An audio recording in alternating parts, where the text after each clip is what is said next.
would reassure her saying that the time when her baby is going to be exposed to infection is mostly at the time of delivery, when the baby is exposed to vaginal secretions and blood, etc.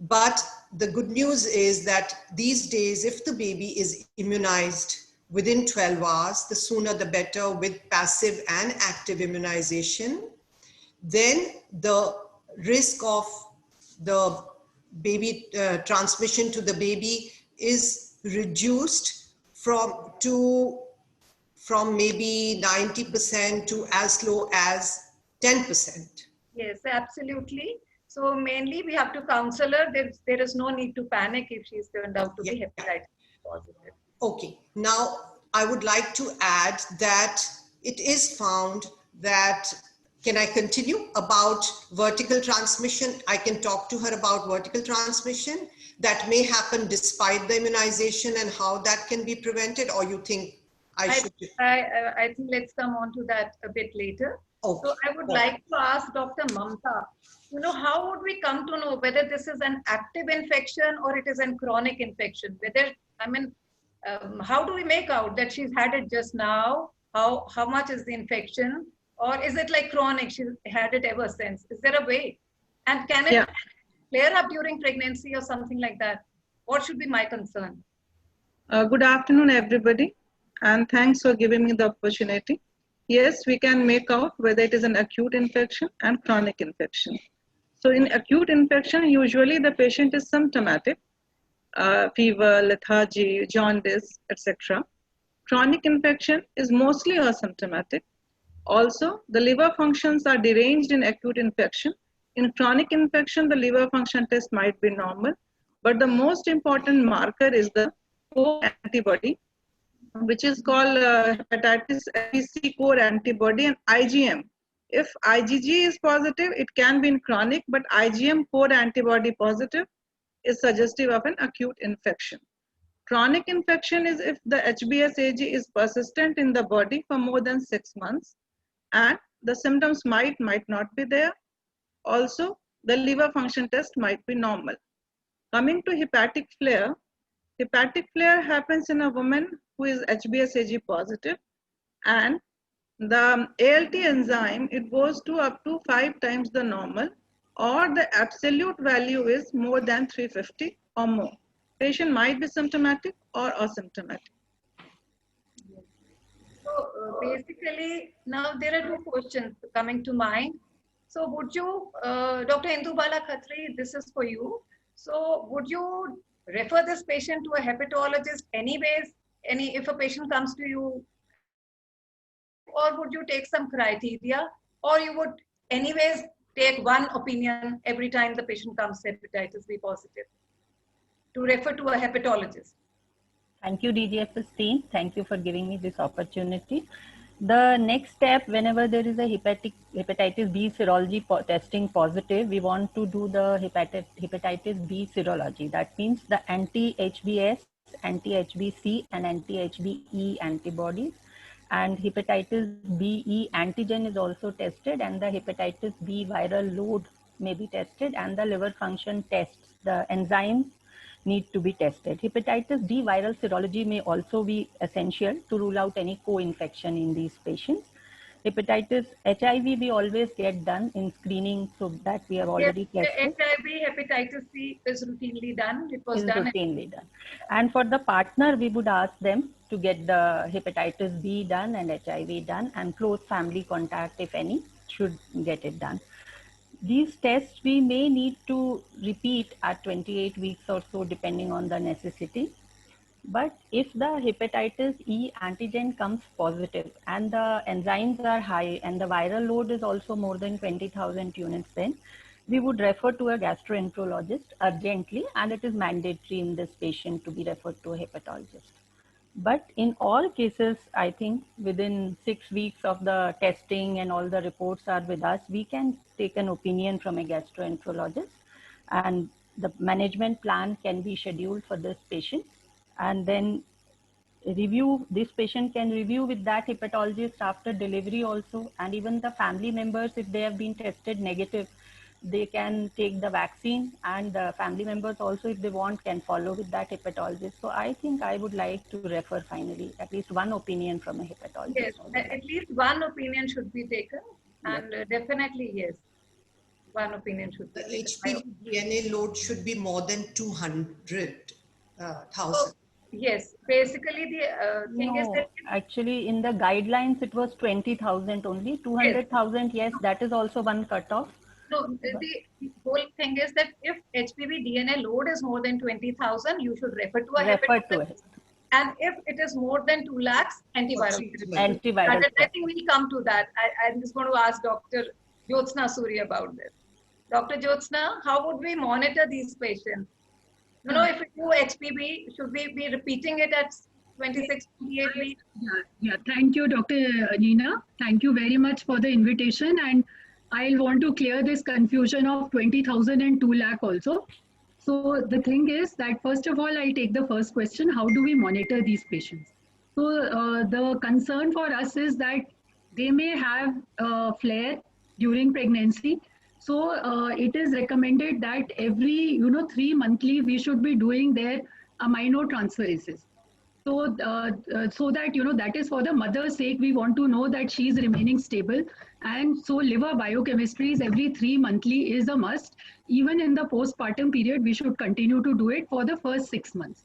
Yes. So that is about monitoring, and then about the hepatitis B virus DNA. So this we would like to do during the first visit when she comes to us, and then subsequently we should do it at about 26 to 28 weeks, because that is the time when we have to determine whether we need to give her the antiviral for prevention of MTCT.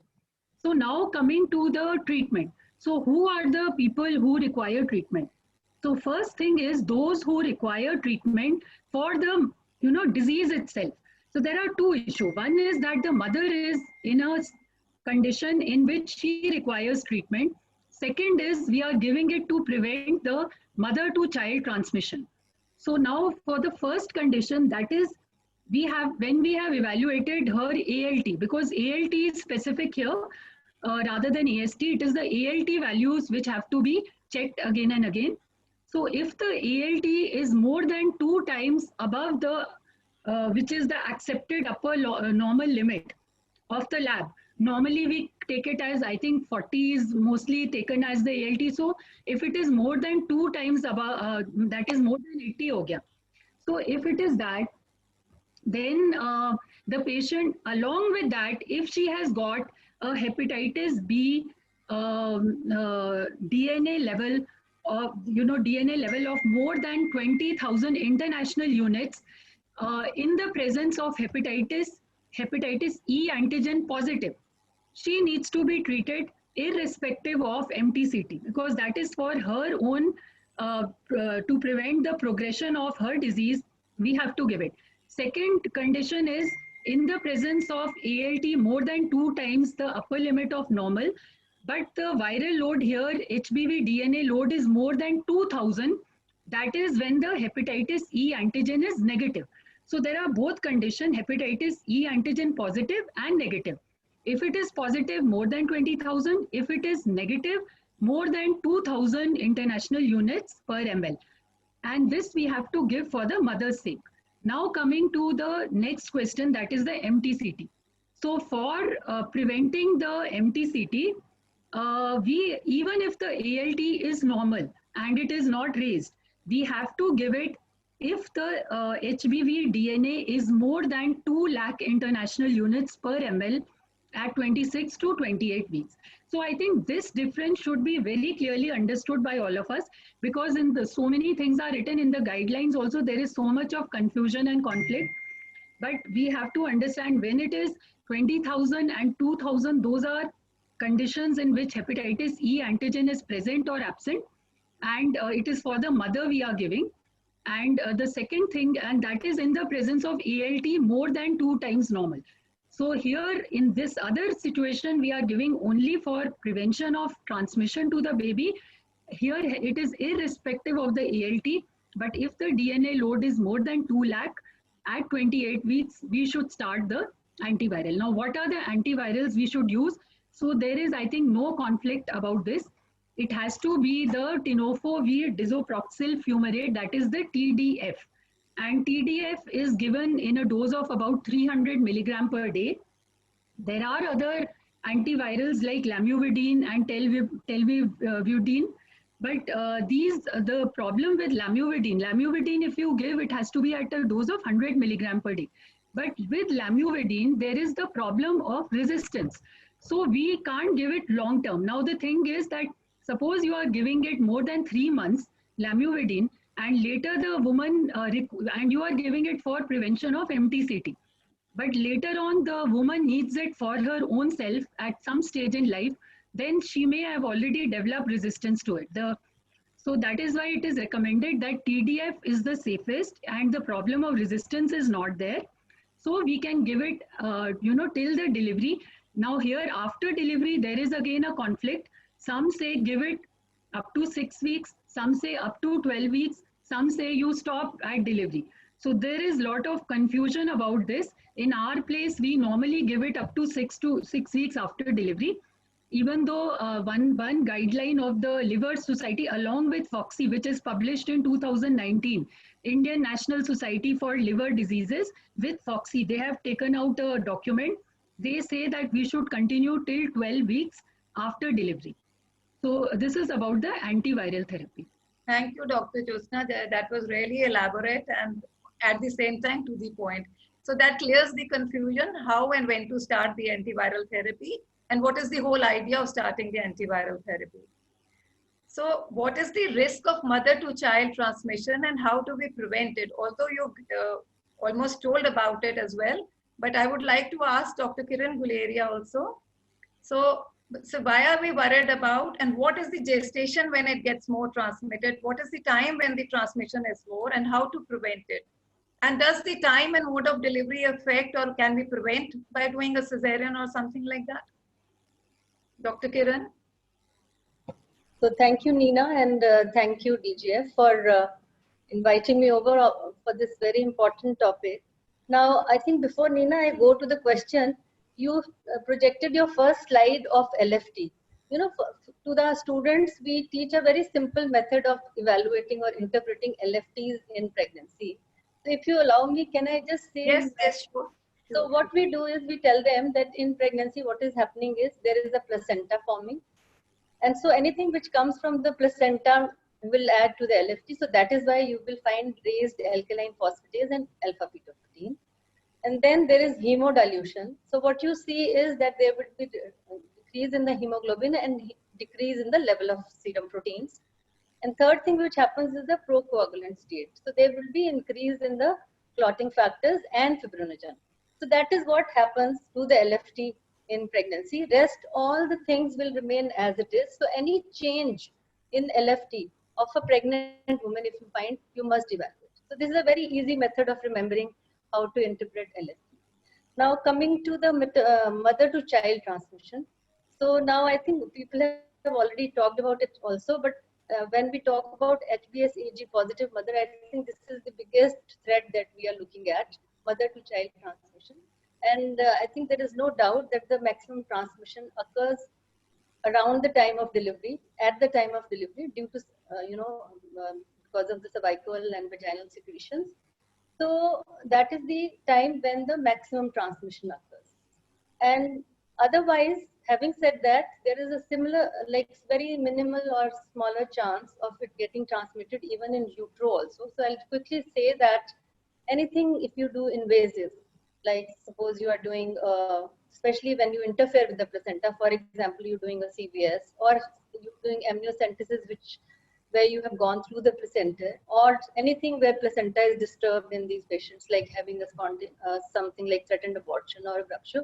So that will minimally, that will also increase the chances of transmission. And on the other side, there is a small risk of getting transmission even from the breastfeeding, though that is not much.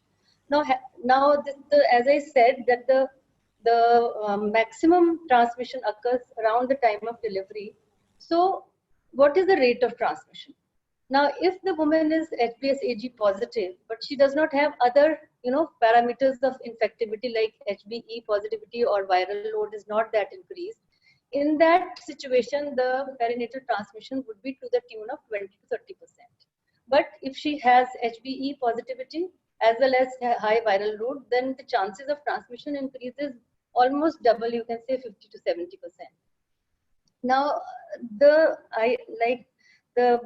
importance of this transmission at the time of delivery to the infant is also there, because if this infection occurs to infant, he will grow up to be a carrier in about 90% of the situations, unless immune prophylaxis is given. So that is the biggest threat, that we are going to have a population where almost like 90% you are passing on the infection to the next generation, unless you do some kind of immune prophylaxis. So that is very important. Now, how to prevent it? I think you've asked that also.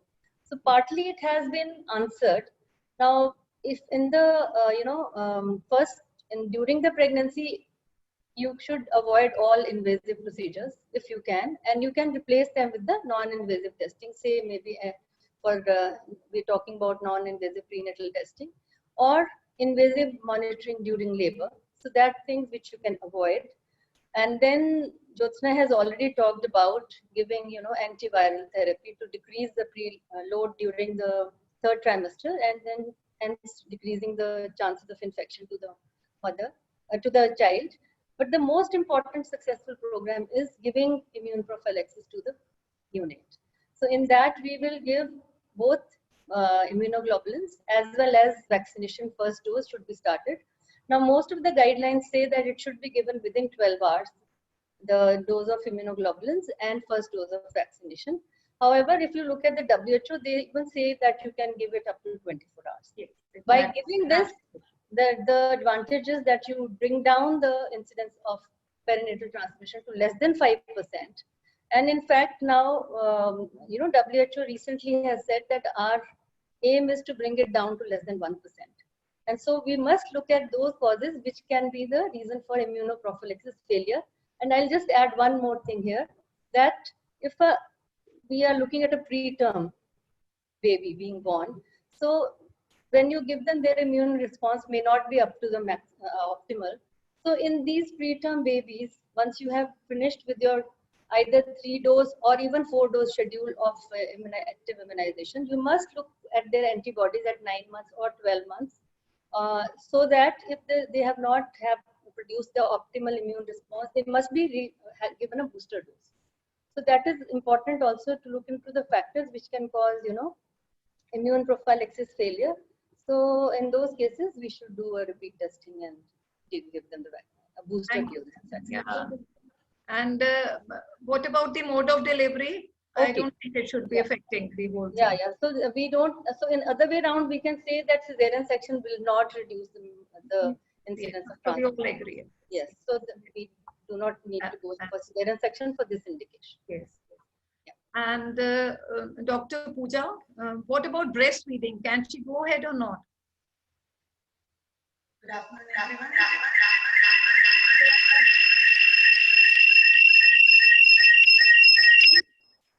Pooja, you have logged in from 2 devices. Just a second, ma'am.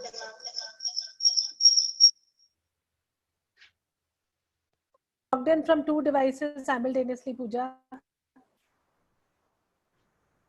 I think she. Dr. Pooja, can you hear me? No, she is logged out. You can ask from somebody else. I think anybody, the house is open. What about breastfeeding? Can she go ahead?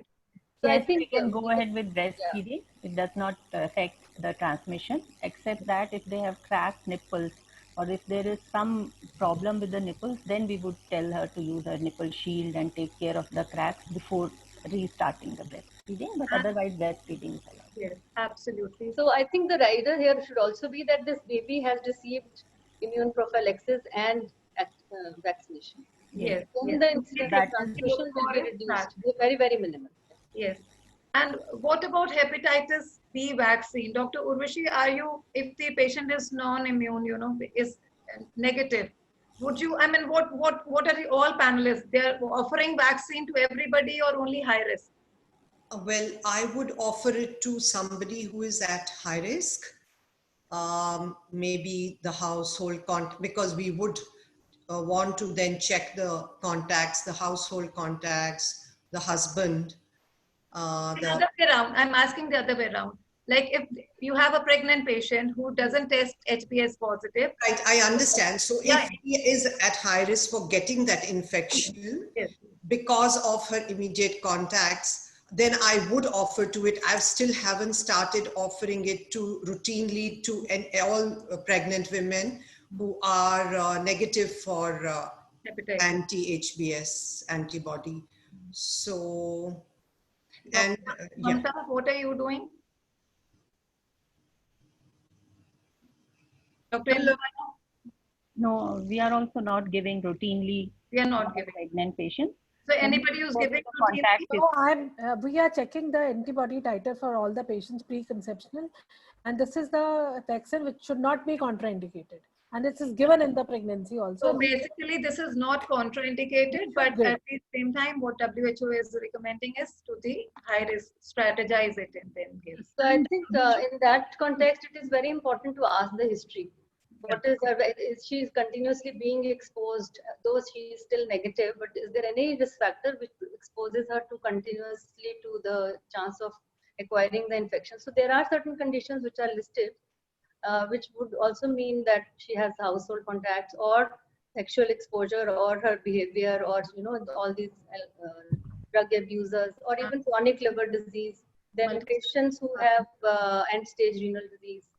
Or I think some of the societies recommend also in case you are moving to an area which has a high prevalence of hepatitis B. So in those cases, you can give same. There are different schedules. Either you can give 016. Now I think there are some studies. They thought that they will not be able to be very compliant and complete the vaccination during pregnancy. So they also give 014 with more than 90% immunogenicity being in them. So yeah. I think we should stick to the time. Otherwise, we'll just keep on discussing this. Dr. Neena, we should also give it in the HIV and the hepatitis C. Multiple sexual partners, HIV and stuff where you are more exposed. So I think we've gone through it. To summarize, generally it's a mild disease. There's no need of termination. We should do LFT, HBV DNA levels, HBE levels, and then repeat HBV DNA levels at 26 to 28 weeks, and then think about antiviral therapy. A visit to hepatologist is a good idea. And active and passive immunization, as WHO celebrates 28th July 2020 as the World Hepatitis B Free Day. So maybe we're all going ahead with that. But now I would like to ask Dr. Amita Suneja for her experts' comments. Thank you very much, DGA Vishal Delhi, for inviting me and giving me an honor of expert. All panelists are wonderful experts. It has been, every point has been made crystal clear, and hardly anything is left for me. But I will add one point. One of our residents, while doing duty, got exposed to HB positive patient. And, doctors are already, then she was 6 to 8 weeks pregnant, and she got panic. What should she do? She was already vaccinated in the childhood. Then we consulted the hepatologist, took so many opinions. So the point is that she should get her antibody tested, and whether that NG-Rex is effective till now or not. So she got her antibody tested. The level was more than 10 micrograms. So she did not get the immunoglobulin and the vaccination. Yeah, that's everybody joining at LAFAM you also have many residents get exposed to it. And the second point I wanted, that if the patient is hepatitis B beforehand, before becoming pregnant, then the preconceptional counseling is very important. She should consult the hepatologist. They assess the liver ultrasonography, elastography, how much is the fibrosis in the liver. Then depending upon they decide what is the severity of the disease. It's a moderate or severe or mild. In the mild disease, patient can go for conception, and later she can have the treatment for hepatitis B chronic disease. But if she is moderate to severe disease, then the counseling is they should complete the treatment, antiviral treatment, and they prefer giving pegylated interferons because there's a limited course, 48 weeks, and then she can plan the pregnancy. So during that time, it is very important what contraceptive should be used. It should be very effective contraceptives because this drug is teratogenic. So pre-conceptual counseling for the chronic carriers who know their status is very important. And then effective contraception category 1 will be hepatitis, COPD, intrauterine device. And estrogens are absolutely not recommended here. And POP can be given with calculated risk category 2. So that's what I wanted to add it. But beautifully, it has been, all the points have been covered regarding hepatitis B in pregnancy. Thank you, Neja. That was really very useful tip. So now coming on to our next case, we had a 28-year-old preemie, IVF conceived pregnancy, 34 plus weeks, 34 3 days, twin gestation, presents with severe itching on palms and soles, especially at night. So this is actual case which we were discussing a few days back, and there were varied opinions even amongst ourselves. So I would first like to ask Dr. Pooja Sharma, so what comes to your mind immediately once you get a history like this? Hello, ma'am. Firstly, I'm sorry for the previous question. I'm so sorry. See, she is a lady in her 3rd trimester with twin gestation following IVF conception with itching on palms and soles. So as an obstetrician, first thing that comes to my mind is certainly obstetric cholestasis or intrahepatic cholestasis of pregnancy. With, yes, I'll keep the other causes of pruritus and cholestasis in mind simultaneously. But the first diagnosis, looking at the history, what comes to my mind is she may be a case of obstetric cholestasis. So what investigations would you like? Moving ahead, as before investigation, I would like to take a proper history and a thorough examination of this lady. And the history would include the personal history of any drug consumption. I think you are muted. You unmute yourself. Yeah. Am I audible? Yes, yes. Achha. Any history of similar episode of itching in any other member of the family? Then other history of any drug intake. After taking a proper history, and then we'll go ahead with the examination, a thorough head-to-toe examination, looking for pallor, icterus, and pallor, icterus, edema also. And then I'll do a skin examination so as to see any rashes, whether this itching is associated with any rashes, and if the rashes are there, are they just injury following scratching, or are they patterned rashes, which could lead to other differential diagnosis? Yeah, so here is the list of investigations which was done, and the only significant thing which we picked up was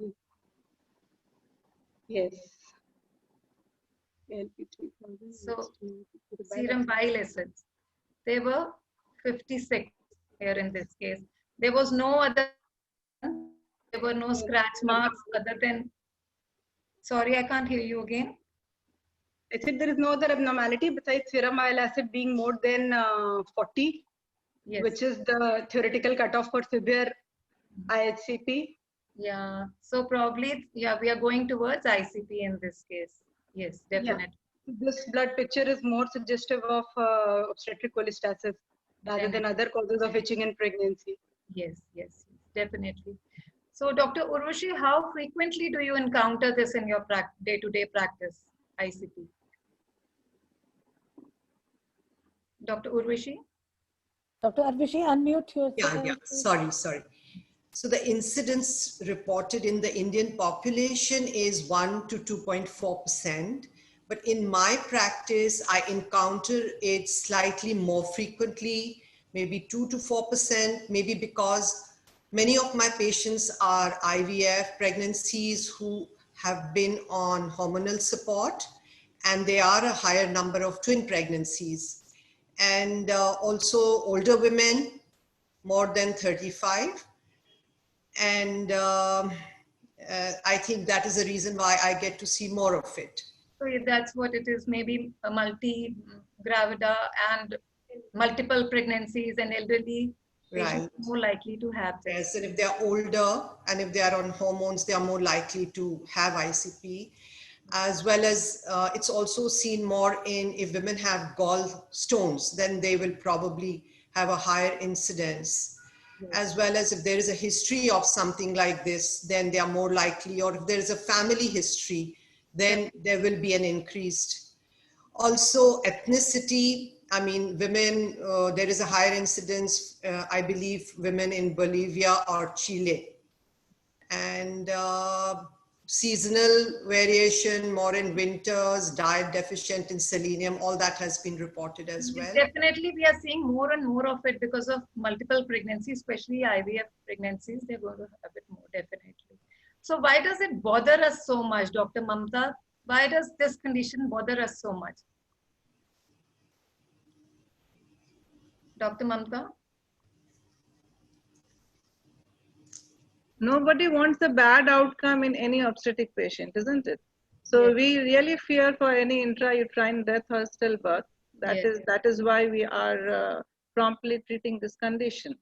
Apart from that, there are fewer complications as well, which is preterm rupture of membrane, preterm labor, meconium staining of LICA, increased incidences of cesarean and postpartum hemorrhage. Yes, and probably it is the suddenness of it, when it happens, you can't even predict when it is going to happen. Yeah, definitely.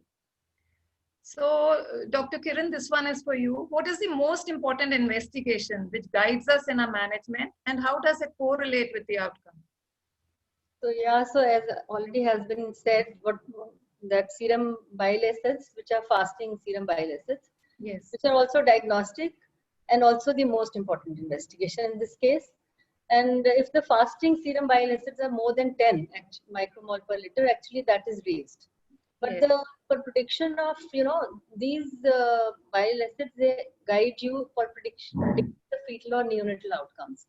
Now we see that with raised serum bile acids, as it is, there is increase in the rate of stillbirths, almost like 1.5 times, preterm births 3.5 times, meconium stained LICA 2.5 times, increased admissions to NICU almost like 2 times. Now based on when you quantitate these serum bile acids, based on that also you can predict their outcomes. If it is less than 40, so the chances of stillbirth are less. And if it is more than 40, then the chances will increase. But if it is more than 100, then the chances are very, very high. I would not go into the statistics of giving. What I tell myself is that if it is less than 10, it is 0.1%. If it is between 10 and 40, it is 0.2%. If it goes above 100, it is 3.5%. But then, there are studies where whatever statistics you have said, it is almost double of that. Yes. So you can give a range of say 3 to 6% for more than 100. Absolutely. And this will actually help you to kind of prognosticate and also carefully monitor these pregnancies. And especially if it is more than 100, then you should be doing serial assessment, at least weekly assessment. And sometimes, this also second importance of knowing this investigation is that it might guide you for termination of pregnancy also. Absolutely, absolutely. Yeah, so if the the values, the highest values remain between say 10 to 40, then you can safely take the pregnancy up to 37, or you can terminate between 37 to 38 weeks. But if it is between say 40 to 100, at highest has touched somewhere, and it is better to take it between 36 to 37 weeks. And of course, if it is more than 100, it has touched ever, and then 36 weeks may be the time. So it can roughly guide you for the time for termination of pregnancy also. And if it is less than, say, sometimes you may need to terminate less than 36 weeks in patients who are not responding to treatment, or where the LFTs are not getting corrected, or they are worsening, and patient is not responding to whatever treatment you are giving to them. Absolutely. Very intractable or itching, which is not responding to even maximum dose of the medicine. Right. Or patient gets jaundiced, or there's a history of any IUD before 36 weeks. So we can deliver it before 36 weeks also. Yeah. Nina, you have a twin pregnancy here, no? Any criteria for twin pregnancy? I'm just coming to Dr. Jyotsna Suri specifically for this case. So Dr. Jyotsna, this one is for you. So we've all decided that it is a good idea to deliver the patient between 36 and 37 if it is severe cholestasis, which we agree is above 40, above 100, definitely you terminate. We all agree here, I think, that if it is above 100, even if the gestation is not 36, we can deliver. But here the point is patient is 34 plus weeks and bile acids are 56. So would you just deliver, or would you take time for the steroids to act and then deliver? Or how long will you take this pregnancy, Dr. Jyotsna? So, yeah, thank you, Dr. Nina. First of all, I would like to say that bile acids are not available everywhere. They are not really available, so we cannot actually just have the termination based on bile acids. So I think in majority of the institutes, we are not having, even in Safdarjung Hospital, we don't have bile acids. We have to get it done from outside and it takes 3 to 4 days. Let me tell you, even in the best labs, you may not get it within few hours. It may take 1 day or Here also at LAPAM also we get in 24 hours. If I give the sample before 9:30 in the morning, the next day afternoon I get the report. If I give it after 9:30, then it's going to take 36 hours. And you have to spend 2,800 rupees to get one test done. Exactly. And my patients cannot afford it. So you had got all of us in this panel for a more holistic approach. Absolutely. Basically, my patients cannot afford bile acid and we cannot actually go by them. Even though they are wonderful to guide us for the management. So one thing I want to say that in our own institute, we don't go beyond 37 weeks for any patient and we go more by the clinical criteria. If as you already said, if it is unremitting, not responding, history of IUD, and if the aminotransferases are increasing very rapidly, then also we do not wait for even up to 37 weeks at times. We may do it before.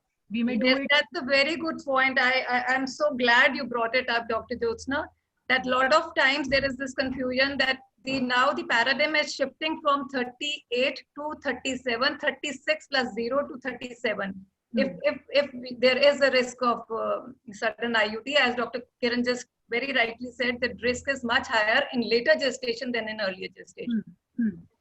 So basically that is what I wanted to tell our audience. Many of them will not be having facility, that we should go by the clinical picture.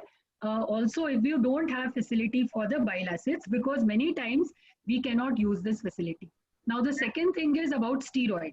So now see, up to 34 weeks, definitely I would like to give, once I have based my opinion that she is requiring induction of labor, not just on total bile acids, but on the other clinical criteria which we discussed, I would start giving her the steroids.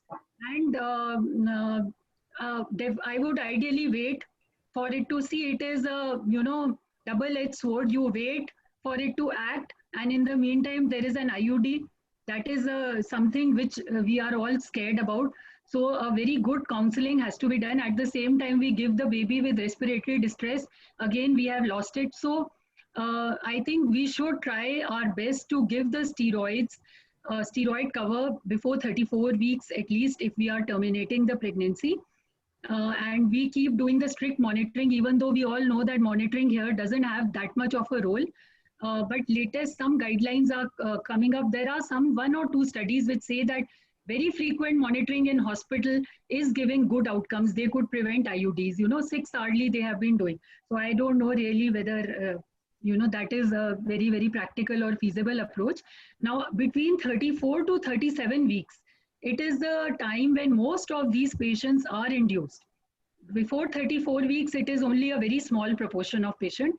So 34 to 37 weeks, I would not wait for the steroid to complete if I feel it is a severe disease, because per se between 34 to 37 weeks is the late preterm period. And even though benefit of steroid has been seen, but it is mainly to prevent the transitional tachypnea of the newborn. Like RDS is still very less in this population. And in fact, it is said before 34 weeks, you have to give. Between 34 to 37 weeks, you may give.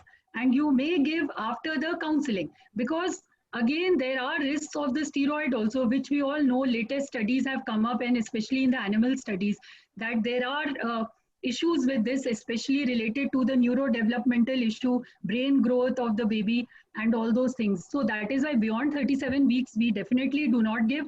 34 to 37 weeks we may give after counseling, and before 34 weeks I would like to give. That is what I feel is what we people do. And what about the antenatal monitoring? Dr. Kiran, how frequently are we doing? Are we doing there at AIIMS or in GTP or in other government setups, the bilicits? Yeah, so actually what Jyotsna has said is absolutely correct. We also don't have the facility, in-house facility of doing the serum bilicits. And what about like NSTs? Are you doing? Yeah. Is it correlated? So, you know, as has already been said, that though any monitoring technique may not be good enough in these patients to predict any acute event, because hypoxia is not the major cause of fetal death or fetal distress here. It is some kind of acute event as a result of raised bilis. Yes. So to predict that by doing an NST and biophysical may not always be possible. But still, as a few studies have also come, but we still continue our practices of, closely monitoring these pregnancy with once a week at least NST and BPS. We're still doing that. Yes. But that will not give us any guarantee. And sometimes, some of the units may be doing it twice weekly also. But these practices may not guarantee, that patient will not have intrauterine fetal death. And so again, you have to go by, in the absence of bile acids, you have to go by your other parameters like non-responders and previous history of IUD. Again, same things, worsening LFTs and non-remitting pruritus and all. So based on that, you may take a decision to terminate. Thank you so much, Dr. Kiran. Dr. Indu Bala, I would like to ask you, how do you give relief to these patients? What do you give for itching, or what do you give to control the bile acids? And how do you just manage medically these patients till we decide to deliver? Right. There is no evidence that any specific treatment improves the fetal or the neonatal outcome. All therapy options should be discussed with the patient, and we should tell them this also, that the fetal and neonatal outcome is not going to be affected by any of the treatment. Still, the most preferred treatment option is ursodeoxycholic acid, and has been shown to improve the pruritus as well as the liver function, though there is lack of evidence in protection against stillbirth and neonatal death. This ursodeoxycholic acid displaces the bile salts from the bile acid pools and improves the pruritus. How much is the maximum dose you think can be given with the... Yeah, we can adjust the dose. Every week we are going to test the LFTs. So first time when we are starting, we can start at 300 BD, 300 TDS, but a maximum 1500 can be given. 15 milligram per kg body weight. So yeah, the 10 to 15 milligrams. And what about itching? What about itching? What do you give for itching? Topical emollients like calamine lotion or aqueous creams can be given. Cold baths can be prescribed because they will cause vasoconstriction and the itching may improve. But these topical agents are all safe. Clinical experience suggests that it may improve the itching, but there is no temporary relief from the pruritus by these agents. And what do you prefer, like Atorex or Cetirizine or Allegra or any of them? Yeah. Antihistaminics such as chlorpheniramine, fexofenadine and levocetirizine have, though they have no effect on the pruritus pathophysiology, but they provide some kind of sedation and may provide some indirect relief from itching, all these things. So they are also SOS basis. They can be prescribed to a patient who's in profuse itching and complaining of it and cannot sleep because of the itching. Yes. Cholestyramine may improve pruritus in some women, but it exacerbates vitamin D deficiency associated fatal. Is anybody in the panel using cholestyramine? It is not prescribed anymore. Not prescribed anymore. Is anybody in the panel using rifampicin? Not yet used. So actually not being used, but I was really thinking after reading it. Yes. Patients who have, it's a commonly available drug. Rifampicin, yes, I've never used it myself, but after going through the literature, it is a good idea. We can consider it. We've been giving it in pregnancy, rifampicin for other reasons. So but you have to give it along with UDCA with maximum dose. And the whole idea to know is that the pruritus comes much more early than the bile acid starts rising. So we have to keep on giving them some measures to control their itching. And also maybe if we start UDCA before getting the levels checked of bile acids, the bile acids may not go as high up as they would without UDCA. That's another interesting thing. One of the topical agents that I find effective is camphor, powdered camphor in coconut oil, yes, or menthol. Yes. So we've gone through these slides. I think with the antenatal period, Dr. Jyotsna and Dr. Kiran have already said this. So Dr. Mamta. Yeah. Dr. Mamta, yeah. So is there any role of vitamin K?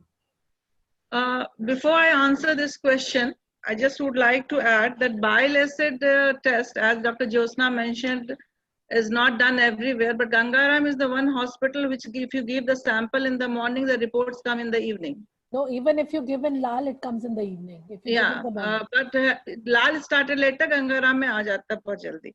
Second thing was I would like to add is whether there is any prognostic significance of bile acid. Bile acid is a marker to diagnose the obstetric cholestasis. Prognostic significance is still not very clear. Although the tentative is 40, we are taking it as a cutoff, but prognostic is still under trial that we should be monitoring patient based on the bile acid. Our delivering criteria should be based on the bile acid. The prognostic significance of bile acid is not yet clear. Now coming to my question of any role of vitamin K. Vitamin K, we are discussing vitamin K because the absorption of fat goes down in the patient with obstetric cholestasis. And so vitamin K being the fat soluble vitamin, its absorption is hampered. So giving vitamin K will decrease the incidence of PPH, and also the baby vitamin K level would be fine. Yes, we are not routinely giving vitamin K in India. Are you giving routinely? No, we are not routinely giving vitamin K. Orally vitamin K, water soluble, is not available here as far as I know. Injectable. Yeah. So, but abroad they are saying 5 to 10 milligram of vitamin K daily should be administered from 36 weeks of the pregnancy. We have not been giving, and we have seen the incidences of PPH in obstetric cholestasis patient, but not so much that giving vitamin K would have prevented or like that, not in our experience. So maybe it is a good idea to do the prothrombin time and then decide. But here at LAFAM, if we are giving one injection vitamin K, if the patient goes into labor, I think, and the recommendations are divided. Some say if the prothrombin time is deranged, then you can. And definitely it is an indication. Yeah. Thank you so much, Dr. Mamta. So Dr. Pooja, now there's this question, can she breastfeed or is there any contraindication? There is no contraindication to breastfeeding in HCP as such. There is no contraindication. Yes, there is contraindication, absolutely no contraindication. And does it recur in subsequent pregnancy, likely to recur? What would you tell her? The recurrence rate is I think 40 to 60% in subsequent pregnancy with variable severity. It can recur. The recurrence rate is high. It is as high as 40 to 60%. Absolutely. And what about contraception choice? Before she goes home, would you counsel her about contraception? Certainly, she should be advised that she should avoid estrogen containing pills because yes, estrogen is one of the factors in causing pruritus. Otherwise, she can go ahead with any other form of contraception. Absolutely. That is exactly on the dot. No beating around the bush. Absolutely. So what I gathered from the review of literature was that on 6th May, there was a review of literature that came in 2026 May, that most of the obstetricians are using UDCA, which we all are, and most of the centers were delivering up to 37 to 38 weeks. Because after 38 weeks, the risk of IUD is very, very high. RCOG recommends at 37 with severe polystasis, which is like 40 bile acids. So bile acids above 40, even 36 to 37, you should deliver. Now this is from up to date, which has been updated in July 2020, that it is a good idea to deliver around 37, but even at 36 weeks, weekly, if You discover it after 37 weeks. Then please deliver her absolutely. Yeah. If you deliver any time to detect between 37 and 34 and 37, if the bile acids are more than 100, please think seriously about delivering. But as most of the centers, we don't have access to bile acids. Luckily at Lapang we have. So what Dr. Jyotsna told was absolutely right guideline. So, and we would like to ask Dr. Amita, what does she suggest? Thank you very much. Very interesting discussion. Now, few things I would like to mention. There was one retrospective analysis that 64% of ISCP were using micronized progesterones. So they say if you half the dose of micronized progesterone or even stop it, sometimes you can stop it at 32 weeks, 30 weeks, then it changes revert back. So we should always keep that in mind. Can we relieve the symptom? Otherwise, unnecessarily, we will be leading to premature induction of labor. So that is one point. And second, I wanted to say, like post-delivery, all LFT should come back to normal at 6 or 12 weeks. If there is no recovery at 12 weeks, then we should think of other causes. Hepatitis C, that is very commonly associated with ISCP, or it might have been misinterpreted as IC. Second, primary biliary cholangioangiitis. In that case, the GGT is raised. So we should get, when we're getting LFT, then the serum GGT should be tested. And saying that, if another interesting point which we came across during COVID time is in labor room. Now, so many ISCPs have been diagnosed. Then yes, last week with Kiran, we discussed that we are getting abnormal liver transaminases in COVID. And yesterday only I realized that unnecessarily we are making a diagnosis of ICP. 40% of COVID positive patients will have raised ALT and AST. And patients are coming with itching. So our residents are labeling it ICP, and even we are thinking of terminating them. But for COVID positive raised enzyme, we should not terminate a pregnancy. As the inflammatory process goes down, it is self-limiting. The liver enzymes are coming back to normal in 1 or 2 weeks. So the COVID syndrome we have to keep in mind in our setup. And then experience of anti-cholestyramine. Now I'll tell you the personal experience that in viral hepatitis, there was intractable itching, not getting control with UDV. Even hepatologists are using UDV in cholestatic phase of viral hepatitis. Cholestyramine is very effective, really available, but it's difficult to take because as soon as you make the emulsion, it gets solidified in your throat. So make a dilute emulsion, and you can give it for 1 week if there's intractable itching. Otherwise, prolonged use will cause vitamin K deficiency in pregnancy. So that is the multi. Thank you, Dr. Mita. That was really very, very helpful. Now I would hand over to Dr. Raka for next 2 cases. And I think we'll have to go quicker now because otherwise we'll overshoot the time. Here, Raka.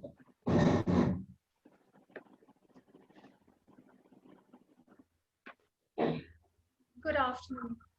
We have a 36-year-old primey at 30 weeks of pregnancy. She presented in the emergency with pain abdomen, restlessness, and decreased urine output. Her husband says she has yellowish discoloration of the skin, which he's noticed for the last 1 week. On examination, she's pale, restless, she's icteric. Pulse is 90, BP is 140, 110. Per abdomen, she's 34 weeks, cephalic, fetal heart plus regular. Uterus is just irritable, and os is closed, vertex high. So Dr. Mamta, what would be your differential diagnosis in this case? And what additional factors would you look for? Dr. Mamta? This patient has presented with jaundice, icteric, and husband has noticed with decreased urinary output. So all the causes, although the markers are negative, still all the causes of hepatitis, which could be drug induced, which could be alcohol or autoimmune disorder, we need to rule out. We have to think about acute fatty liver of pregnancy. We have to think about preeclampsia and or HELLP syndrome. Also the surgical cause like gallstone, choledocholithiasis, acute pancreatitis, we all have to keep that in mind. So a good history, an examination which includes blood pressure, her general examination, and the investigation. The investigations are very important to differentiate between what is exactly the cause for her icterus. Risk factors. Sorry? Would you ask for, in your history, or would you ask for any other risk factors you would think of? The risk factor associated with the, if you say the AFLP is if she's primigravida, she's in her third trimester, and is there any past history, but she's a primigravida, or in the family, if there is anything has happened, then we can think about it. Otherwise, as such, most often they present without any risk factor.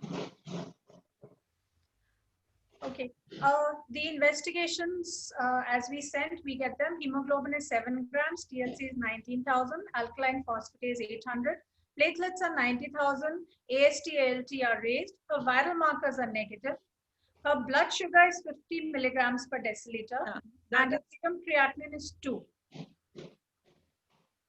So the hypoglycemia, the AFLP definitely, the hypoglycemia is the one thing which tells us about the AFLP, and also the deranged coagulation profile. These are the two factors which is tells us the diagnosis of acute fatty liver of pregnancy. Okay. So Dr. Pooja, would you elaborate a bit on the diagnostic criteria which we would use to diagnose this as a case of acute fatty liver of pregnancy? For AFLP, the proper diagnostic criteria has been proposed to assess the likelihood of developing AFLP in pregnancy, which is known as Swansea criteria. It has 14 points. If 6 or more abnormalities out of those 14 are present, then the likelihood of AFLP is more. And these criteria include certain clinical features, which includes vomiting, abdominal pain, polyuria, polydipsia, encephalopathy, then certain lab abnormalities like elevated serum bilirubin, hypoglycemia, elevated urea, leukocytosis, increased level of transaminases, increased level of ammonia, serum creatinine levels are raised, and then coagulopathy, which is marked by the level of prothrombin time being more than 14 seconds. Then we come to the radiological features, which include ascites and bright appearing of liver on ultrasound, and a histological feature of microvesicular steatosis on liver biopsy.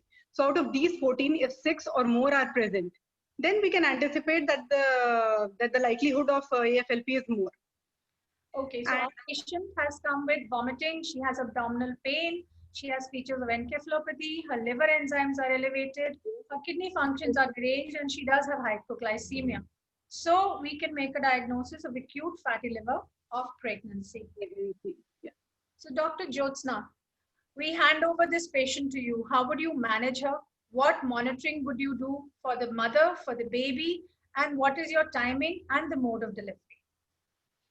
Thank you, Dr. Raka. So you have given a very challenging case and handed over the mother. So she has got a very she has got a very high risk for mortality.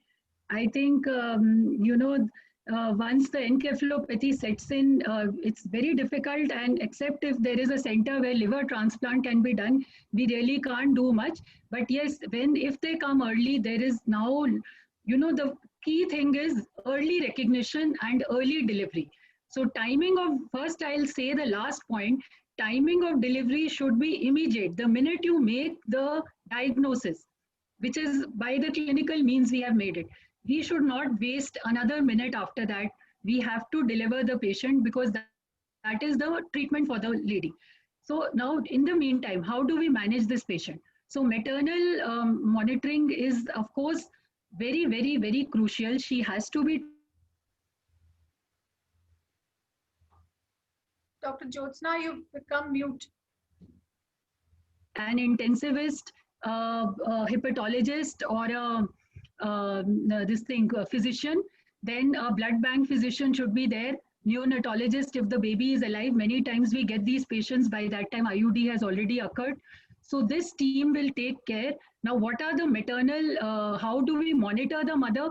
I think all the investigations have been told that we have to do the basic level investigation to rule out coagulopathy, the LFTs, KFTs, electrolytes, all these things baseline we would do. And we would then continue, because what we are scared of here, there are two things. One is hypoglycemia. Second is electrolyte imbalances. Third is, the pulmonary edema, which can set in because of the overload of fluid. There is many times a renal failure along with it. Fourth is the acid-base metabolism abnormalities. So if we can take care of all these in our ICU setting, we can probably save the mother. So we in our own ICU, our own protocol is we do the 2-hourly sugar. Sugar is something which actually the hypoglycemia can kill the patient, sudden death can be there. So we do it and we start a 10D drip at the rate of 30 ml per hour as a background drip. We keep giving that. And if there is hypoglycemia, if it is less than 70, we may give her a bolus, but this we continue for the patient. And electrolytes and ABG and the coagulopathy, this should be monitored at least 6 to 8 hourly. Every 6 to 8 hourly send a PT INR, see the electrolytes, because again here hypokalemia and hyponatremia are very, very critical. So they can really actually, hyponatremia can worsen the brain edema. It can slip the patient from grade 1 encephalopathy to grade 2 and so on and so forth by worsening the brain edema. So normal saline is also many times even hypertonic saline has to be given if they are having hyponatremia. So that is the second thing. Many times, and then the third thing is the ABG I told you. So metabolic alkalosis is something which is very commonly seen in the early stages of disease. And during this time, metabolic alkalosis can actually worsen the patient because it can worsen the brain edema. So again, the correction of metabolic alkalosis is very important. And later on, when the renal failure sets in, it can become metabolic acidemia. So this whole thing we have to, keep doing the ABGs. And we always should have experts to manage this case. We may not have enough experience, so always we should be doing it in a multidisciplinary setup. Then the fourth thing is the coagulopathy. So now if we have an imminent delivery, we have to correct her coagulopathy. That will always be there in such patients. INR sometimes more than 3, sometimes it is unmeasurable, it is so high. So we will have to give her the FFP at the rate of 15 ml per kg body weight. We have to start, and we have to be careful that we don't overload her also, because if the renal output is less, she may go into pulmonary edema. Sometimes invasive monitoring has to be done.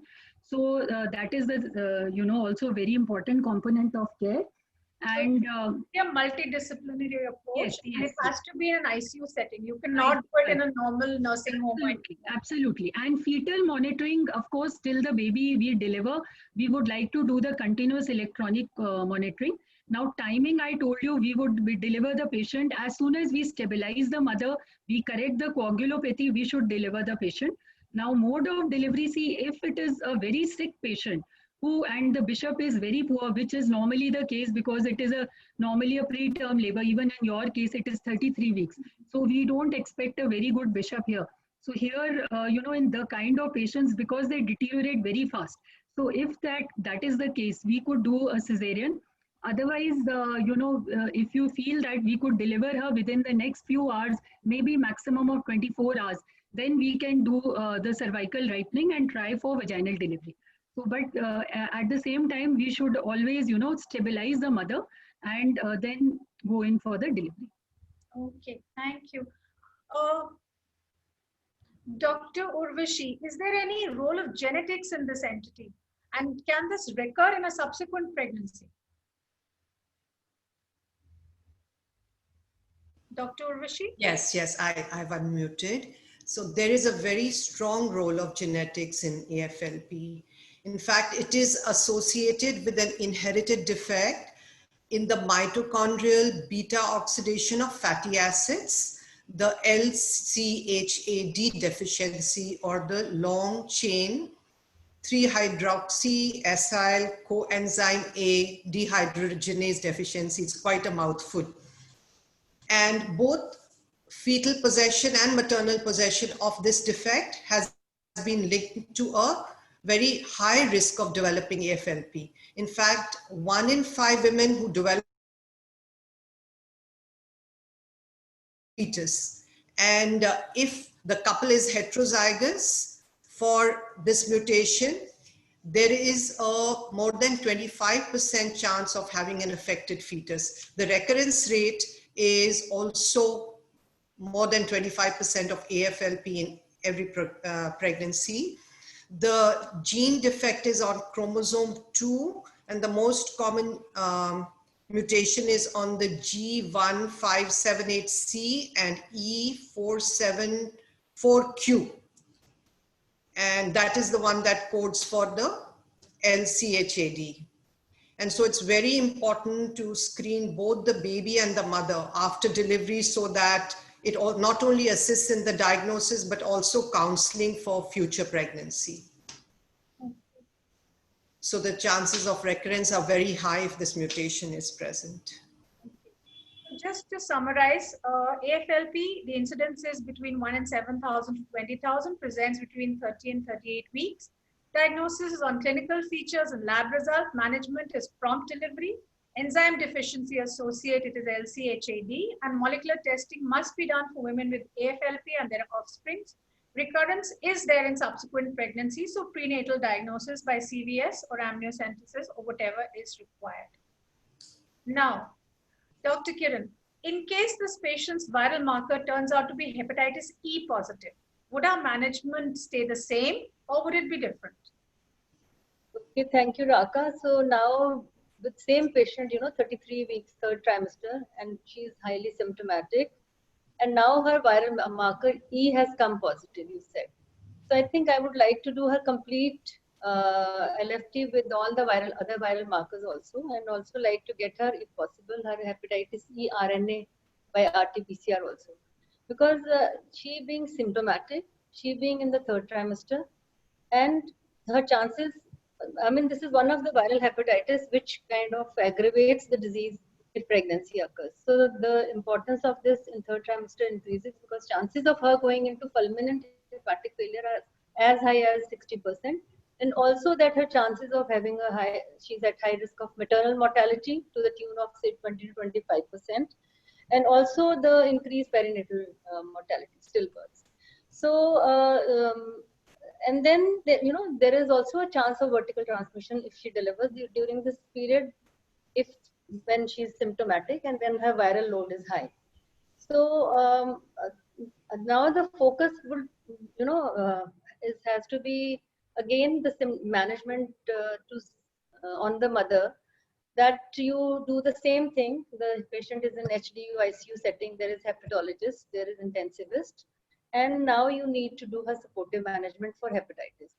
It would also include all supportive management, including her nutritional management, her anti-coma regime, including the Actilose and Rifagat or Rifaximin, whatever is the practice.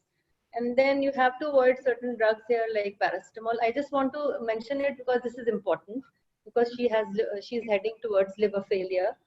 Then, the question comes that there are two questions which are there. One is role of is there any role of antiviral drugs to reduce her the course or the intensity of the disease? So unfortunately, whatever antiviral drugs we have which are effective against hepatitis E, which include the pegylated interferon and ribavirin, both are contraindicated here. There is some hope with the newer antiviral, which is I also find that difficult to pronounce. So I think. So that is kind of experimental and not has been, is not being used commonly. So we have to put her on that management so that she does not progress towards, fulminant hepatic failure. That is one. Now, second thing is that if this disease, is the mother's condition and the hepatitis is getting worsened with pregnancy. So logically, if you think, or theoretically, if you think, will the termination of pregnancy reduce the virulence of the disease or progression of the disease? So for that, I don't know. I don't have an answer for that, because there are only few case reports where people have tried, doing the early termination of pregnancy or induction of labor, and then the patients improved, dramatically, and they showed a shorter course of virulent disease and early recovery of their LFTs. But that is still a question mark, because we are not practicing that. And also that the disease is usually, if we keep on doing the supportive management, it is a self-limiting disease over a period of 2 to 6 weeks. So I think in that case, I will say, as far as the termination of pregnancy and specific management towards and preventing hepatorenal disease as a result of hepatitis are the two major differences as far as the its comparison with AFLP is concerned. Okay. So I would like to say that. Thank you, Dr. Kiran. Dr. Amita, would you like to add something, ma'am? Yeah, thank you, Raka, and thanks for the wonderful opinion of the panelists. And you know, in tertiary government hospitals, but there was a typical triad of maternal mortality: hemorrhage, sepsis, hypertension. Now, fourth has been added as medical disorders of pregnancy. And in hepatic encephalopathy, hepatic disorders are the #1 out of medical disorders. Second is tuberculosis in our setup. So we are seeing a lot of mortality, and we are scared of acute fatty liver of pregnancy and fulminant hepatic failure due to hepatitis E. So another very important article published from the Harding is that what is the scenario of PPH in cases of fulminant hepatic failure. And it has been seen atonic PPH is less common than the traumatic PPH. So our aim should be to avoid traumatic delivery in these cases, because they are already in DIC. And in that case, there will be a lot of bleeding and we won't be able to save this patient. So avoid trauma, do the safe delivery. Sometimes even if you think it's going to be traumatic delivery, then cesarean would be better than the vaginal delivery. Otherwise, cesarean is done for obstetrical indications. If there's atonic PPH, Bakri balloon is a very useful adjunct. So I think in practice, you can easily afford it. We have it at GTB hospital, better than condom tamponade, and it has helped and saved many lives. And in viral hepatitis, it's many times the hepatitis E is not a positive finding. Then we are dealing with just hepatitis and we do not know what is the insult. In that case, look for herpes simplex viral hepatitis. If they are mucocutaneous lesions, do the testing for HSV, get the CT, the ultrasound liver done, their typical findings, and those patients recover with acyclovir. So there's a lot to say. The topic is very vast. I think due to constraint of time. Another point I wanted to add, if patient doesn't have to deliver, then do not treat the INR like by giving FFP. It will put a load on the liver. You treat only if invasive procedure has to be done or she's going to have delivery and the cesarean. Otherwise, you can leave the INR till 4 or 5 and do not give FFP if she doesn't need any invasive procedure. Thank you. Thank you very much for your wonderful insights. We move to the next case. I have a 28-year-old primary gravida. She's 34 weeks of pregnancy, complaining of epigastric pain for the last 4 hours. She's pale, she has pedal edema, her BP is 140, 110. These are her. What diagnosis would you put, Dr. Jyotsna?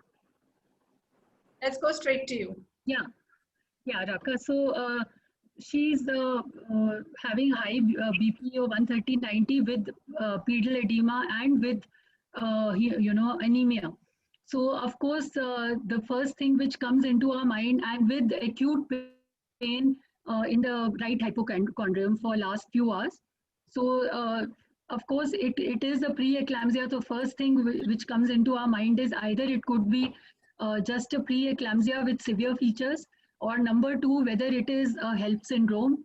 Number 3, which comes to our mind, is whether there is some other associated condition with preeclampsia. For instance, does she have cholecystitis, or does she have an undiagnosed cholelithiasis? So of course, we have to do the investigations to clinch the diagnosis. what investigations would you like to order for this patient? Yeah, so we would do, keeping all these diagnoses in mind, we would go in, first of all, we would go in for the CBC with the peripheral smear to look for the schistocytes and other evidence of hemolysis, the platelet count. Then we would like to do the liver panel, complete the bilirubin and the enzymes, the LDH, then haptoglobulin if it is available, and KFT, we would like to do the serum creatinine, and electrolytes, of course, always for any sick patient we have to do it. And then we would like to do, definitely we would like to do an ultrasound for this patient, and of course the coagulation profile has to be done. Ultrasound I would really like to do very fast for her, because it would help us to make the diagnosis. It would rule out the cholecystitis, cholelithiasis and other things.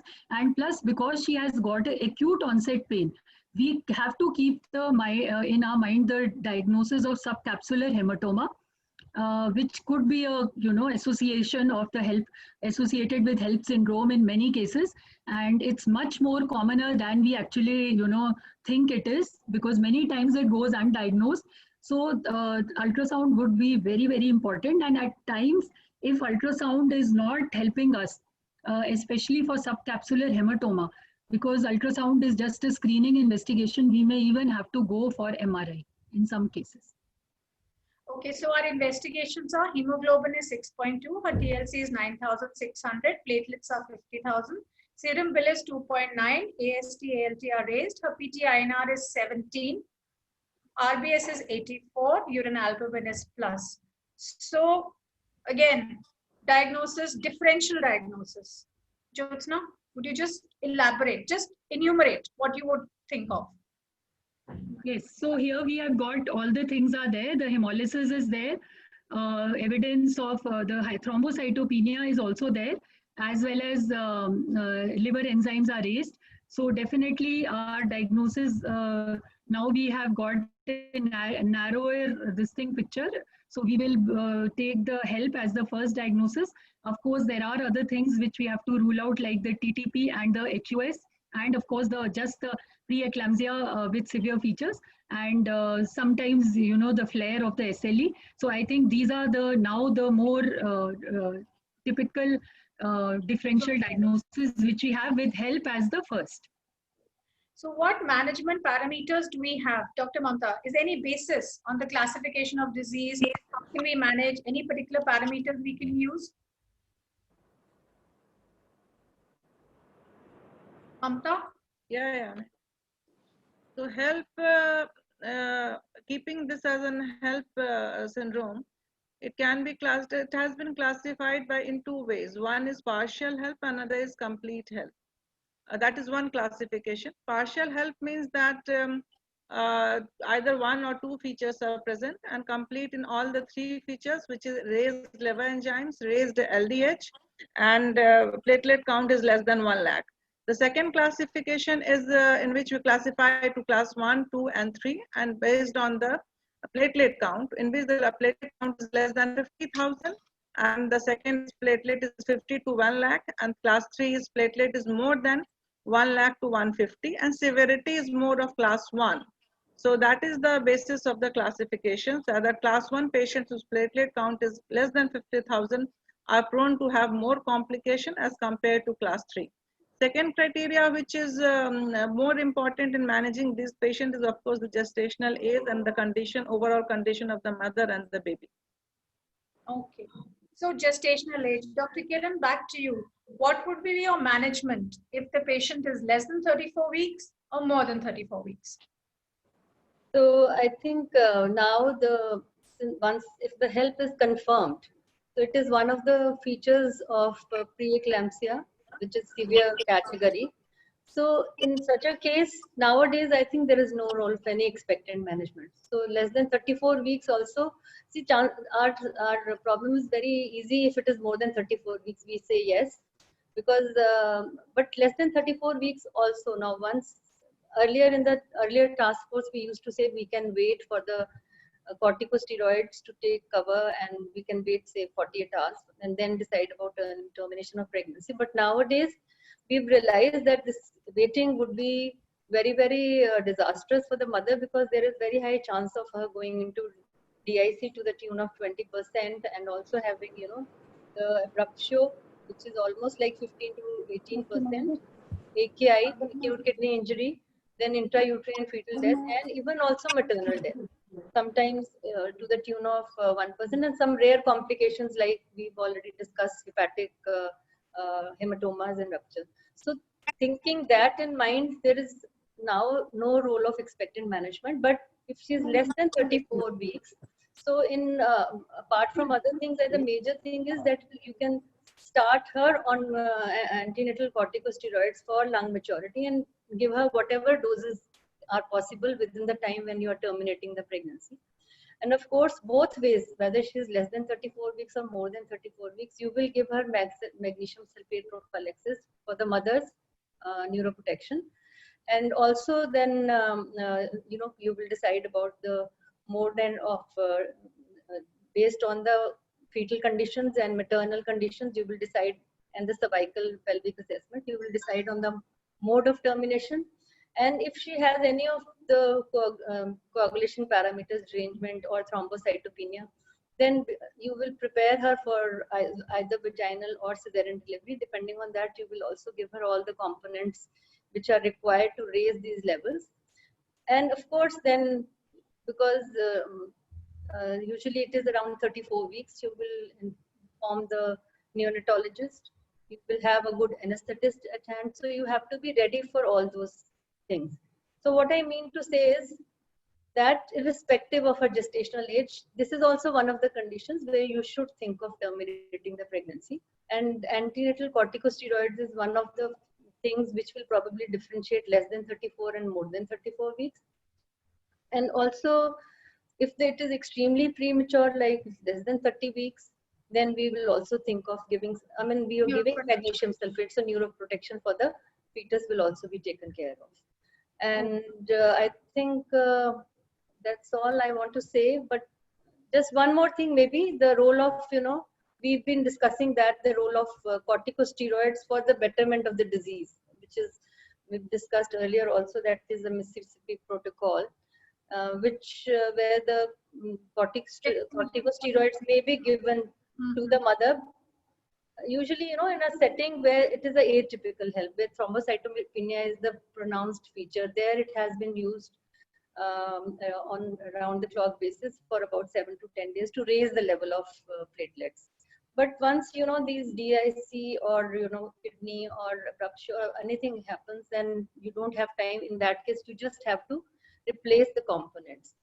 And in the Mississippi Protocol also, it was just that you can raise the platelets, but probably you do not make much difference as far as the maternal mortality or the perinatal outcomes are concerned.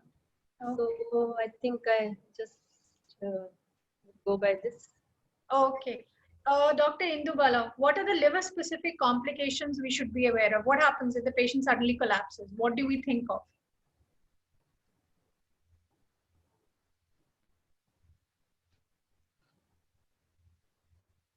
Indu? Indu, you have to unmute yourself. Yes, yes. Yeah, sorry.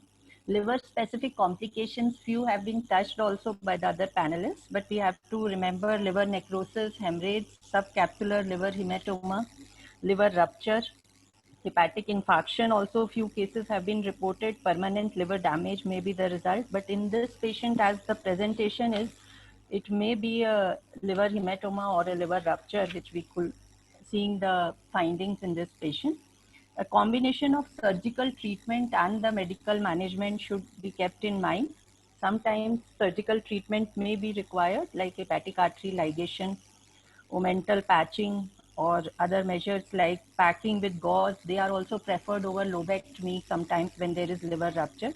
And medical management, recombinant factor 7A, etc., can be effective adjuvant in this HELLP syndrome patients in which there are expanding subcapsular hematomas. Any postpartum complications, Dr. Pooja? Pardon? Yes, the postpartum period is actually risky as antenatal period in ladies with HELLP syndrome. And most of the times for the first few days, for first 3 to 4 days, these patients usually show deterioration, and the recovery is usually evident by day 4 or day 5. And the deterioration is usually manifested by hepatic failure, coagulopathy, renal failure, pulmonary edema, encephalopathy, at times hemorrhages in liver as a subcapsular hematoma. So this is the time when the role of high dose steroid is more justified as compared to antenatal period. In postnatal period, we can try high dose of dexamethasone plus replacement of the blood components. And if despite all these measures we are replacing, and still the serum bilirubin is rising and platelet is falling, then these patients may be even considered for exchange transfusion or plasmapheresis. And there is one entity like postpartum HELLP syndrome. Yeah. Something like postpartum HELLP syndrome, which is seen in 30% of the patients. So the course and the diagnosis of postpartum HELLP syndrome is same as antepartum HELLP syndrome. The only difference is that the complications are more severe in these patients. The extrahepatic complications or even the hepatic complications are more severe in postpartum HELLP syndrome. And this entity should be kept in mind. And even if the lady is normotensive and she is presenting as HELLP syndrome in postpartum period, then we should keep a differential in mind that this could be postpartum HELLP syndrome. Right, right. And should not miss a diagnosis of this. And Dr. Urvashi, again, is there any risk of recurrence in subsequent pregnancy? Yes, yeah, there is a real risk of recurrence in subsequent pregnancy. In fact, a Nordic study has reported as high as 19 to 27, while a study from Germany has reported a 12.8% recurrence risk. And it's found that if HELLP syndrome started before 32 weeks in a particular pregnancy, subsequently there is a higher risk of recurrence. And also, interestingly, researchers have reported that if the interpregnancy interval is shorter, the recurrence risk is less. But if the interpregnancy interval is more than 4 years, that appears to increase the risk of HELLP in a subsequent pregnancy. And interestingly, maternal heterozygosity for the same mutation that we find, the LCHAD mutation of AFLP, the same thing can also increase the recurrence risk of HELLP. Thank you. So this slide again just sort of summarizes the HELLP syndrome, and I would like to ask Dr. Suneja if she could give her comments regarding this and what we should really be looking out for. Thank you, Dr. Raka. Actually, HELLP syndrome is a very common situation in our labor room. Every day we'll have 1 or 2 patients of HELLP syndrome, and every patient is different. So it's not so easy to manage. Partial HELLP is more common than the complete HELLP.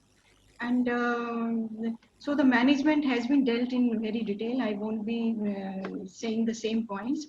But what Pooja highlighted the postpartum HELLP.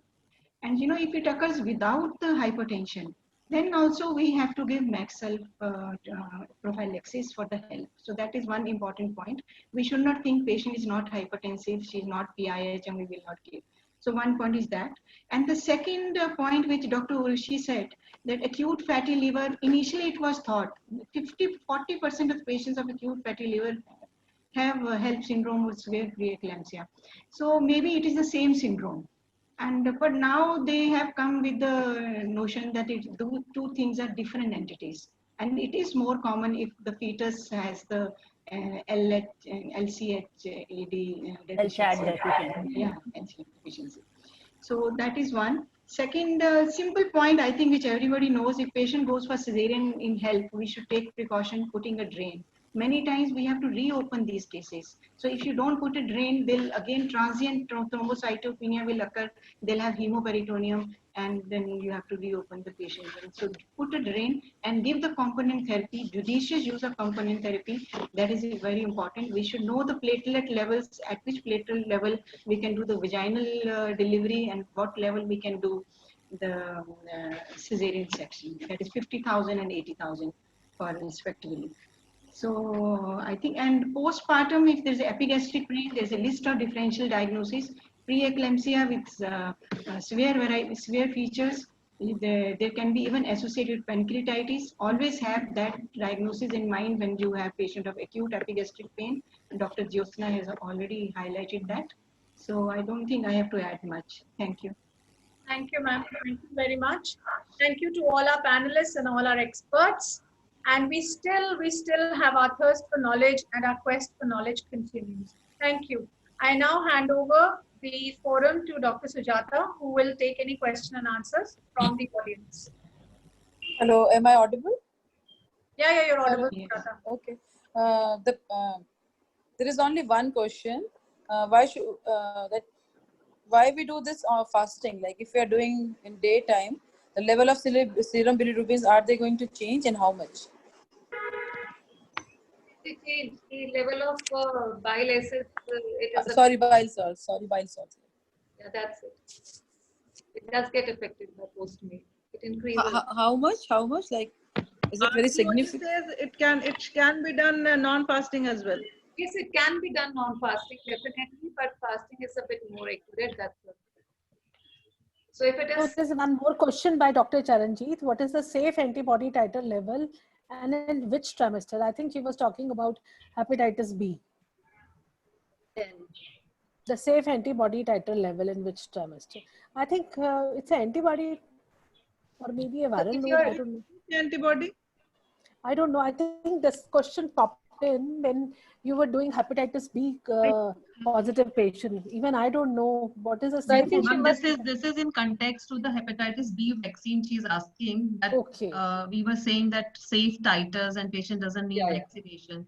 Is it 10 micromole? So I think that is 10 up to 10. If it is more than that, that means you are immunized. That means you is it different in different trimesters, ma'am? The antibody titer, is it considered? I mean, the values are different in different trimesters, or they are? I think 10 is the answer, and it's uniform. I don't think so. Yeah. And best thing is you see the reference level in the report.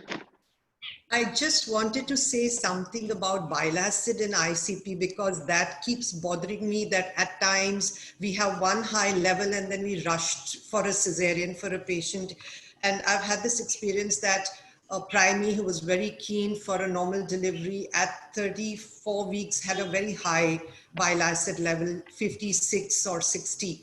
And since she really wanted to continue her pregnancy, I started her on UDCA, and then repeated her bile acids after, I think, 4 or 5 days on a fasting, and dramatically the bile acid just came down to less than 40. And then subsequently I kept following her up, and it came down to 20, and I was able to take her till 39 weeks. And then after that, of course, I did induce her. So I think one of the things is that we shouldn't overdo and over-induce at too early a stage. That is my plea to everyone. Thank you, Dr. Urvashi. So bile salts, they mainly affect fetal cardiac activity. They causes depression of AV node. Right. So if fetal heart rate is normal and patient is willing for normal delivery, I think we can go ahead with a close monitoring over heartbeat. That's what you want to do. But I would like to convey here that going up to 39 weeks is not a good idea, because when you give UDCA, the bile acids will come down, but that does not alter the pathogenesis of the disease.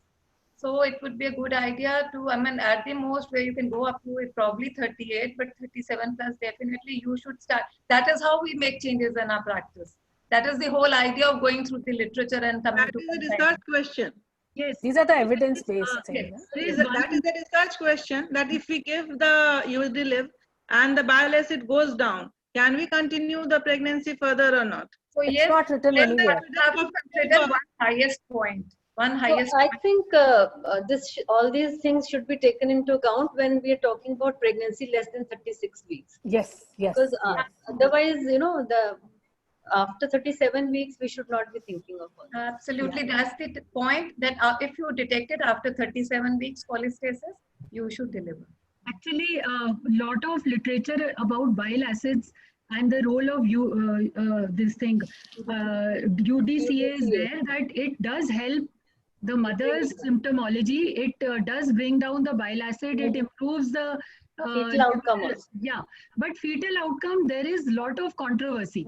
That's what I was saying. What Dr. Urvashi said is very true, that it did take a patient. I'm sure in many patients it may be helpful, but then that said, there are many reports in which they say that it does not improve the perinatal outcome. So that is actually surprising. I also don't understand if the bile acids have come down, and bile acids are the one which cause sudden arrhythmia or chorionic vessel constriction and cause sudden IUD. So why the fetal outcome should not improve? But that is actually, yeah, I don't know. So I think, Jyotsna, in that case, we are just monitoring the maternal serum levels. Yeah. We do not know what is happening in placenta. Exactly. You know, there is one good comment by Dr. Ashutosh Gupta. He's a fetal medicine specialist. What he has written is, bile acid are like ROS reactive radicals. Sudden stillbirth can happen. We can do GGT and bilirubin. If GGT, bilirubin and your bile acid are increasing, then it's very important to deliver early. Yes. Because the chances of IUD are very high. Absolutely. I think that. And Dr. Jyotsna, there is a question again from one of the panelists. I think maybe Sujata has not read that. Yeah. You have said the hepatitis B, the load, RNA load is more than 2000, and hepatitis E antigen is negative. So you said antiviral therapy to be given? If the ALT is more than 2 times the upper limit of normal. Can you just explain those 3 things again, once again? Yeah, I'll just tell. For the mother's sake, if you have to give the antiviral therapy, then the indications are in the presence of hepatitis E antigen positive. And no, the first thing is that if you have to give for mother's sake, the ALT should be more than 2 times the upper limit of normal. And then along with that, if the HPV DNA is more than 2000 in the absence of hepatitis E antigen, or more than 20,000 in the presence of hepatitis E antigen, it is indicated to give for the mother's disease, for her not to progress. Okay. There's one more question by Dr. Kiranjeet. Please give experience of pregnancy with Gilbert syndrome. Are you asking me? Anybody can answer. Because I don't think so. I have that kind of experience. So, anybody? Pregnancy with Gilbert syndrome. The question is from Dr. Kiranjeet. Actually, sorry, I don't have any. Yeah, once the diagnosis was not established, congenital jaundice, those syndromes, every pregnancy. Gilbert we don't have. Gilbert we never. Otherwise, congenital hyperbilirubinemia we have dealt with, and there was, I mean, that doesn't really change. There's not much to look for. Dr. Jyotsna Suri has done a wonderful webinar on HELP syndrome. You know, when you're talking about all postpartum, what I've read and learned from there is all these levels, your SGOT, SGPT, they come down by the 3rd day. If your patient is not improving, please always look for another alternative diagnosis, which has happened. So don't think the HELP is HELP only, it can be something else also. In fact, Angela, in all these situations, our duty does not end. If you look at all the dysfunctions in pregnancy, our duty does not end at delivery. Yep. We have to look for a postpartum period and probably the next pregnancy. And even the postpartum first 2 to 3 days are very, very critical for a patient. You know. I think one more thing which I wanted to say, maybe highlight here, that the AST or the SGOT levels are more important for HELP and pre-eclampsia, because the periportal necrosis, they are the enzyme which rises first and can help us to differentiate between the other conditions, because in the liver diseases it is always the ALP which rises, whereas here in pre-eclampsia and in HELP it is the AST. So I think even it's a very small point, but when we see our patient, I have observed now many times that it is the AST in pre-eclampsia and in HELP which is always higher than the ALT. Whereas here when we spoke about the AFLP, again in AFLP it is the ALT which is more specific, and again in the hepatitis B and other liver conditions it is always the ALP. So maybe it can give us some indication what we are dealing with. And the ratio of transaminase and LDH is very important to differentiate between the HELP and your acute fatty liver. TTP. TTP, sorry, TTP. Yeah. It is in TTP that ratio is more than 21 between the AST and the LDH. LDH is much higher. LDH is to AST ratio is more than 21. And there are one or two more questions which is inbox to me. At 28 weeks, if bile acid is more than 100, then what should be the management? Bhavna is asking from Meerut. Conservative management. Conservative management. Yeah, we'll give Jyotsna ma'am will agree. And you know, I feel this is more of a hypothetical situation. Yeah, it's not a hypothetical situation. Have this kind of clinical situation. No, even I've had a patient like this. Very high bile acid in early pregnancy, giving her Udiliv and continued pregnancy till 37 weeks. All the enzyme, I don't know about the oil-free diet, but if I recommend them and I have... Normally, you would see this rise in, early, from third trimester onwards. Yes, absolutely. That is, and also you will have this situation. No, ma'am, we have very early onset cases as well. I think now with maybe multiple pregnancies and IVF pregnancies, you have started seeing that. And so many progesterone supplementation. I have a patient who was just 24 weeks with 306 bile acids. This must be hormone induced. Stop the hormones. So you must look at those, estrogens and progestins. But there is one more question. In multiple pregnancy, will bile acid levels be higher as compared to singleton pregnancy? Yes. No. No evidence to say. No. It will be normal. No evidence. Because liver is normal. Values are same, irrespective of any number of gestations. Number of pregnancies. But it is very important to remember that the correlation between the outcome of bile acid in preterm vis-a-vis at term is much different. You can't correlate well in a preterm with the high bile acids as compared to more than 34 weeks. So if your preterm is having bile acids very high, Angela, remember the case when we had twins and she was like 27 weeks with 90 and then 100. So, but we prolong the pregnancy because we have to weigh. These are just guidelines, but in the end, you have to categorize case to case and then you have to weigh how much good your nursery is if you deliver now or if you deliver after steroid. So these are just guidelines to guide you. They are not like Absolutely. And they will keep on changing. Individualize the management, I think, according to the patient. So guidelines will, as more evidence will come, the guidelines will change also from time to time. So just to help you. For unusual cases, always rule out do hepatitis C. And we are not doing universal screening for hepatitis C. I don't know in private setup. No, we are doing it. No, but that's a very important point that we should do hepatitis C if some kind of situation comes in. Yeah, it might be some combined pathology. So why the patient is behaving so differently? Dr. Amita, this is what we learn from each other. I was telling that day, there is a difference between the rural and urban. There's a difference between a government and a private sector. If some stillbirth happens in a private sector and they take out a audit, they will ask us why you have not done bile acids. Yes. Because so these things vary. I do understand in a room. But I think, Angela, you're right.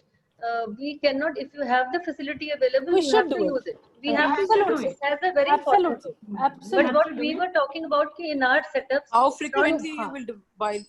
So it's not that we cannot manage. We also have to advise them. We are also under the same scrutiny.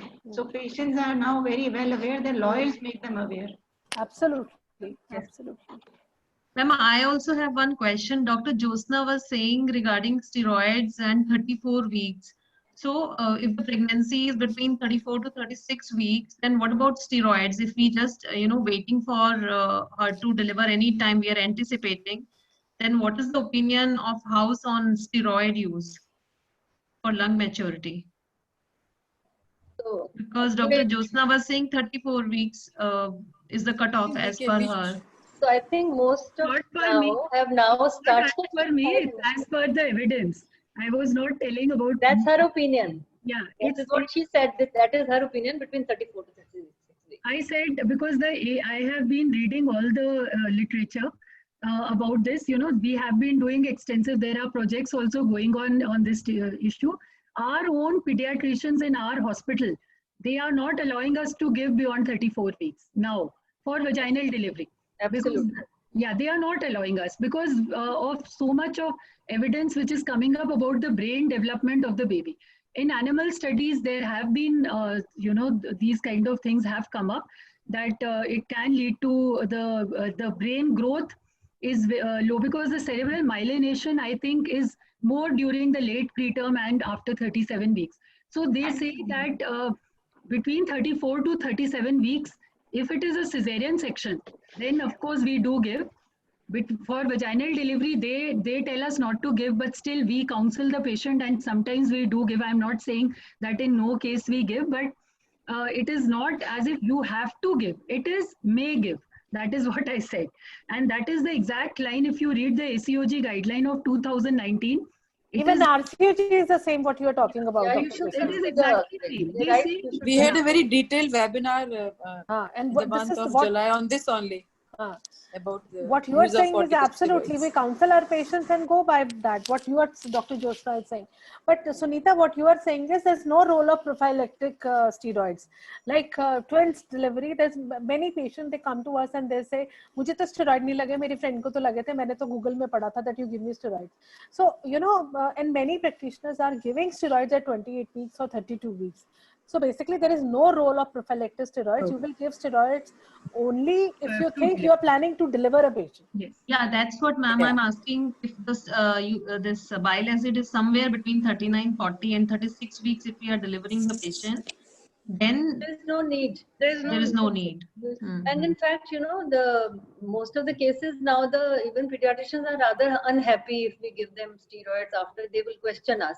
And so the other things are so easily available now for, you know, surfactants and other things are available even in government hospitals. So they can manage their patients or neonates with that. And so what we want to do is avoid the harms, if any, associated with these steroids after 34 weeks. So one has to be very rational for that.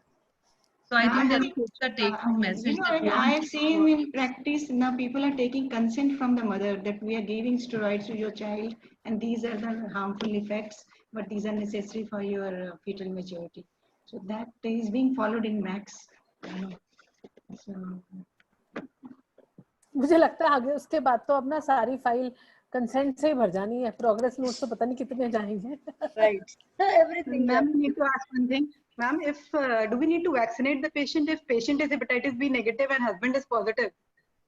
Yeah. Yes, definitely. Yes. It becomes a high risk, no? Yeah. So we say hepatitis HBsAg negative mother in the beginning of pregnancy and husband is positive, so she comes in the high risk category. Yes. You should do the anti-HBs and anti-HBC first. If they are negative, then there is a role of vaccination. She may already be immunized. Yeah. I mean, you do the whole more. I think we are done with the question. Dr. Sujata, can you see any more questions? No, I can't see any more. No. Dr. Anita, ma'am, I would like you to say something before I say thank you to everyone. You know, I have learned myself so much. I'm so happy. You know, we pick up these subjects which are commonly discussed in the forum. And, you know, and I'm really grateful to our experts, moderators, and all the panelists that all of you have done such a wonderful job. And I think most happy will be Neena and Raka. हम भी हैं. Because Neena and Raka, हम दोनों दिखे. You know, they used to say that you have an eagle eye and you are keeping an eye on us, you know. But honestly, all questions were answered so well. All questions were dealt so well. And I think, I feel if it's clear to me, it should be clear to everyone. I have learned a lot, and thank you so much. And we are looking forward for all your support so that, you know, our Delhi Gynae Forum South is, honestly, we are learning so much. And it's always to share a good knowledge among the private and the government hospitals. And it's so nice to learn from each other. I feel our diseases are different and your diseases are different. No, it is same. And it was a very good panel. You know, the questions were so well framed, the timely asked, and expert panelists, and very well hosted. So thank you very so much. much. And very good. Dr. Amita, Thank you so much. You gave really value-added points, Dr. Amita, ma'am. It was really Thank you. Absolutely. Because I was thinking, but I won't be able to speak in front of Jyotsna, Kiran, and all other experts. So, she says, thank you for being an expert of experts. Yeah. No, it makes a difference. Or experts always comes out with something. Points. We are missing Dr. Pratima Mittal today, but she has a meeting. But the experts always comes out with something different which has not been discussed. Yeah. thank you. Thank you. For me, it's like a PG class today. Two of my teachers, Dr. Amita Suneja, Dr. Kiran Guleria, they're sitting here from my parent institute. So a big thank you to all and heartfelt gratitudes to all seniors, Dr. Amita Suneja, Dr. Kiran Guleria, Dr. Jyotsna Suri, Dr. Urvashi Sehgal, for wonderful inputs. All of us learned a lot. Thank you, Dr. Indu Bala Khatri, Dr. Mamta, Dr. Pooja Sharma. Thanks a lot, Dr. Neena Beher ma'am and Dr. Raka for a wonderful moderation. Thank you all delegates for putting in so many questions and making it so interactive for us.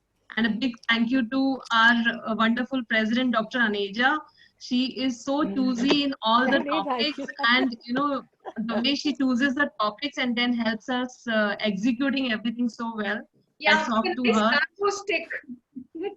Yeah, a strict teacher. So, and thank you MQ team for this wonderful platform. Once again, thank you everyone for taking out time. And we look forward to our next CME from Delhi Gynae Forum South, which will be held on 25th of this month, and it will be infertility-based topic. So once again, looking forward to have all of you again on this platform. Thank you so much and a very good evening. Thank you. Thank you, everyone. Thank you, Thank you Sunita. so much. Thank you. Thank you to all the panelists. Thank you. Thank you, ma'am. Thank you. Thank you.